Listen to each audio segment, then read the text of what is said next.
Hello guys, আসসালামু আলাইকুম। আশা করি সবাই ভালো আছেন। জি আলহামদুলিল্লাহ, আমিও ভালো আছি। তো আসলে আমি আজকে কিছু কথা বলতে চাই যে যারা ডিফেন্সে আর কি মাঠ করতে যায়, তো অনেক সময় দেখা যায় যে তারা সবখানেই টিকে, হয়তো মানে পুশ আপ দিতে বা দৌড় লাফ টাপ এলে সবখানে মানে ঠিক আছে। তো হঠাৎ করে দেখা যায় যে তারা মানে মেডিকেল টেস্টে যেয়ে আটকে যায়। তা কিসের কারণে আটকে যায়? তাদের মনে করছে অনেক কিছু কারণ থাকে মানুষের। এখন আপনি মনে করেন যে এটা করেন ওটা করেন, নেশা করেন, হ্যান ত্যান হাবি জাবি। তো অনেকেরই দেখা যায়, বেশিরভাগ মনে করেন যে দেখে যে টেস্ট করার পর মনে করেন যে দেখা যায় যে একটা বিসি নাই, তার দুইটা বিসির মধ্যে একটা বিসি নাই।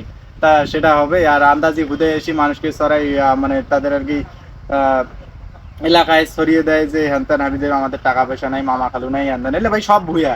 ঠিক আছে, আগে নিজে ফিট থাকবেন, নিজেকে আসলে আপনার দক্ষতা কতদূর, মানে কতটুকু আপনি ততটুকুই আর কি করবেন।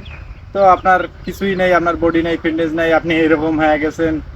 মানে কিছুই আর কি এখানে বলার নেই। আর আপনারা বলেন যে এরকম হাবি জাবি টাকা লাগে, মামু লাগে, এলে কিছু না ভাই, আপনার তো নিজেরই শরীর চলে না, আর আপনি গেছেন ডিফেন্সে মাঠ করতে, হ্যান করতে।